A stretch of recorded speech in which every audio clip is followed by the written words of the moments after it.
à vivre alors que l'on pense être vieux peut être toujours aussi motivant et captivant, mais il faut l'adapter à son agenda. En effet, celui-ci est déjà bien rempli avec les nombreuses tâches quotidiennes. L'aîné doit choisir entre les loisirs, le sport, le bénévolat et bien d'autres activités. Depuis quelques années, même le travail des semi-retraités occupe une place importante dans leur agenda. Être arrivé à cette étape de sa vie veut aussi dire qu'il faut prendre soin de soi par la gestion de l'activité physique et mentale. Mais tout compte fait. Suis-je vieux? Ou ai-je juste atteint l'âge de la sagesse?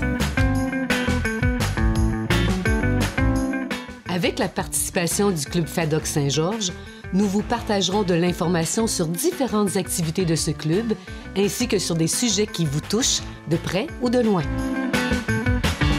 Dans cet épisode, avec la sagesse, devenir conférencier peut être une option.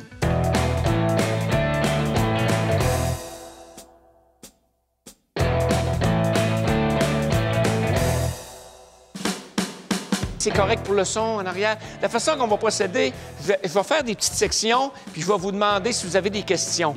Puis le but final, c'est quand vous allez franchir la porte tantôt, là, que vous ayez l'impression que vous avez appris quelque chose.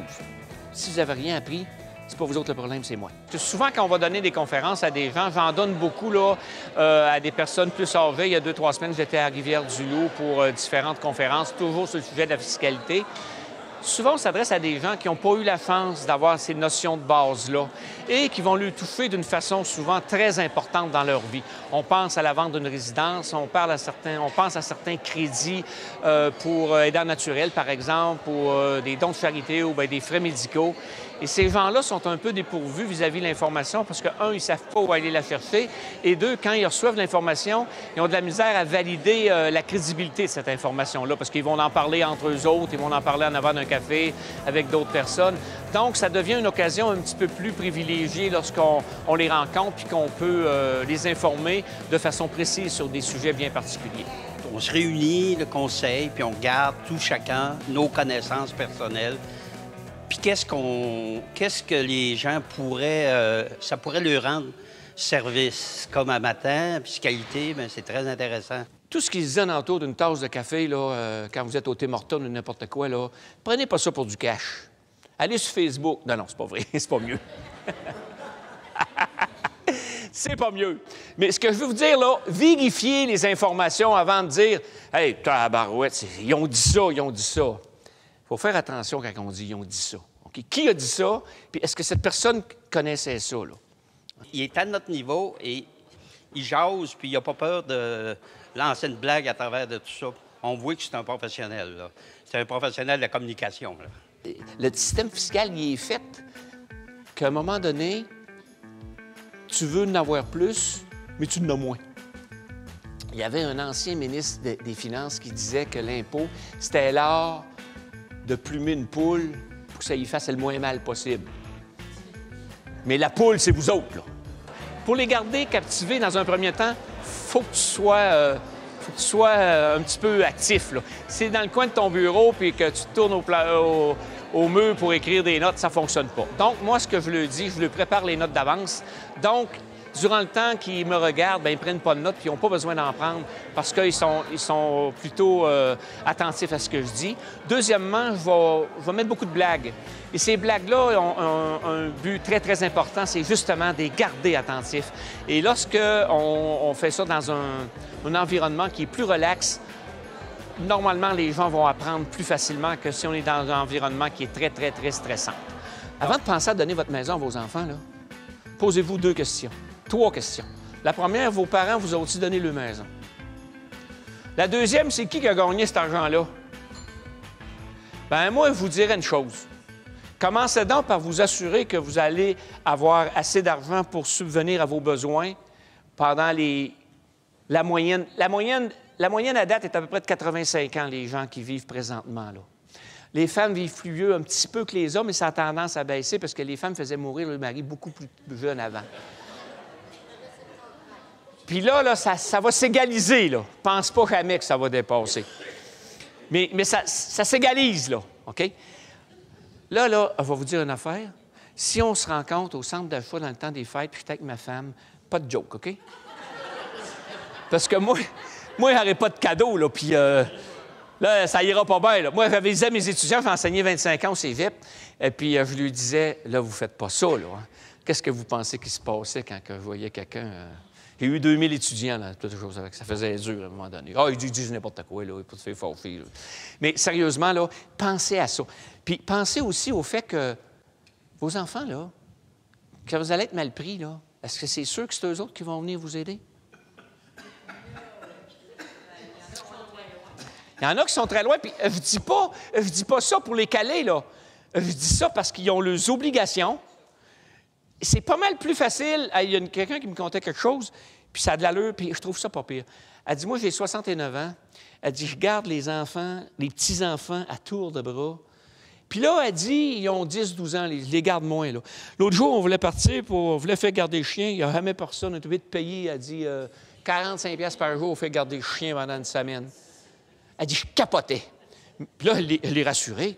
Elle dit, Marcel, elle dit, n'affte pas avec ça. Quand ça va être toi qu'il faut que tu fasses garder, penses-tu qu'ils vont te garder bien plus longtemps qu'une semaine? Non, mais c'est la vraie vie, là. On n'est pas mieux que d'autres, là. Fait que, on se calme les nerfs, là.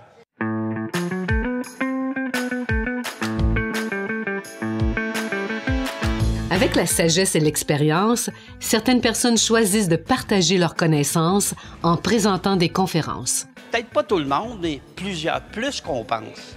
Parce que les gens, ils vont jaser chez eux, ensemble, et ils vont faire une jasette d'une demi-heure sur un sujet qui peut être très intéressant.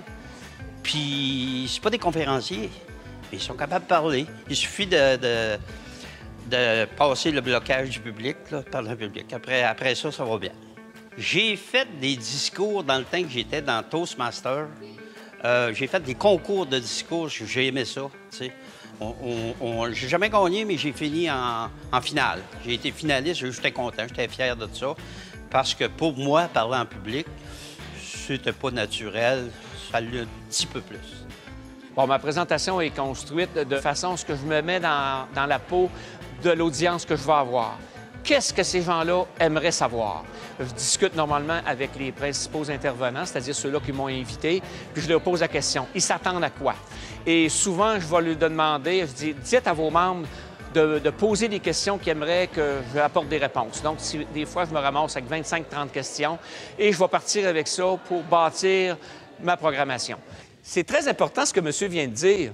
Parce que vous ne faites pas ça si, par exemple, madame, elle a une maladie incurable, puis sa probabilité de survie est faible. C'est très, très important ce que vous mentionnez. Il faut faire attention, là. Vous allez avoir, dépendamment de votre âge, une rente de conjoint survivant. Okay? Mais vous l'auriez eu pareil ici. Mais oui, c'est bon. Okay? Monsieur, le comptable qui fait nos rapports d'impôts est au courant de ce que vous faites? Ça dépend du comptable. Si c'est un compteur que vous avez, mais un comptable.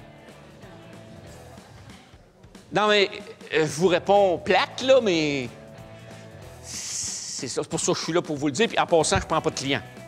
OK? Je ne fais pas ça pour me vendre, là. Je suis semi-retraité, puis en masse. Ça me permet d'aller un peu partout puis de rencontrer des gens. Puis c'est surprenant comment les gens ont les mêmes questions, peu importe, on en est n'importe quelle région, là. C'est vraiment surprenant. Et ce qui est surprenant aussi, c'est de voir comment les gens sont intéressés et comment ils ont une clarté d'esprit. Là, on pense, on dit, on enseigne aux aînés, on va lui répéter 20 fois. Non, non, non. Quand on parle d'argent, les gens y allument, puis allument vite. Je l'ai trouvé excellent. Les sujets, c'était pertinent. Puis moi-même, j'ai vu des choses comme que tu peux déduire comme, mettons, qu'on fait abattre un arbre à la maison. Bien, dans mon cas, moi, c'était... c'est vrai, c'est ça. Puis c'est des choses que je savais pas. Donc, on a intérêt à diminuer notre revenu imposable de façon à t'imposer un taux moindre. Il y a quelques façons de le faire.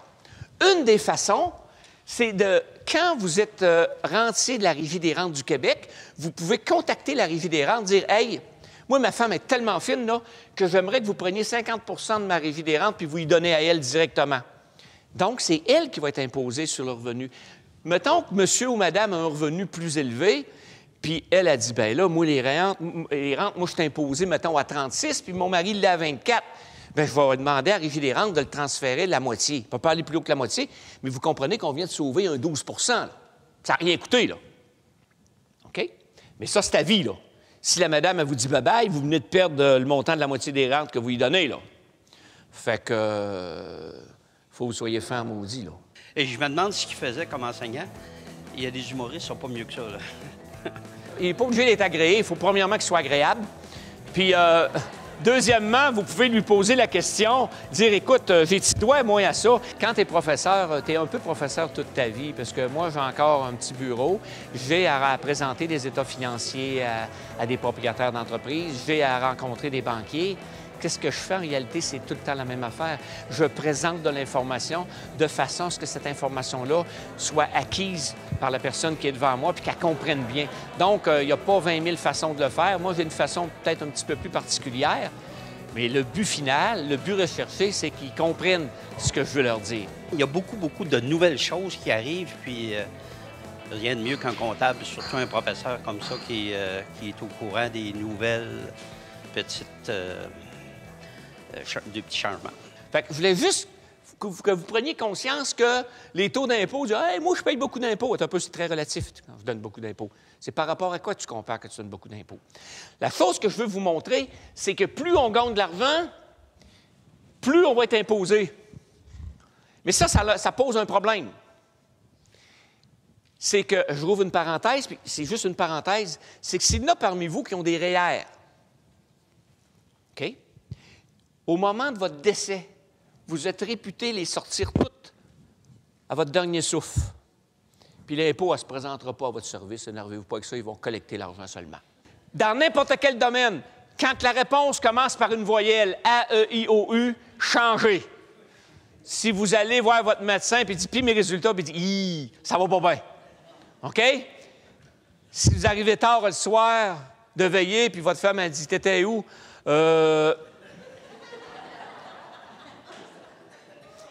Les voyelles dans n'importe quel domaine, je vous le dis, là, ça marche dans tout. Avec qui t'es-tu? Oh, ouais, tu sais, je vous le dis, là, partout, vous allez au garage, puis vous lui demandez, puis finalement, qu'est-ce qu'il y avait? T'as peu, là. Les comptables agréés, normalement, il n'y a pas de problème, là. Mais ce que je veux dire, c'est commencer par poser une question comme ça. Puis s'il dit oui, peux-tu m'en parler un petit peu plus? Quand je vous ai dit que je faisais une job d'électricien, là, je vous garantis que tout ce que j'ai parlé tantôt, puis les maisons, puis les choses, là, il y a une lumière qui va allumer. Vous savez pas trop pourquoi, mais il y a une lumière qui allume. C'est assez. Là, vous allez voir quelqu'un, puis s'il commence par une voyelle, vous changez de personne. Non, c'est aussi simple que ça. C'est aussi simple que ça. Je veux dire, je ne suis pas ici pour vous faire des fiscalistes de vous autres, là. Je suis ici pour établir des contacts électriques. OK? Allumez les ampoules. Tant que je vais être capable de le faire, je vais le faire parce que je m'améliore encore tout le temps par le biais des commentaires que les gens me font. Et puis, c'est un plaisir. Je ne me priverai pas d'un plaisir de la vie alors que des fois, il faut payer pour avoir certains plaisirs.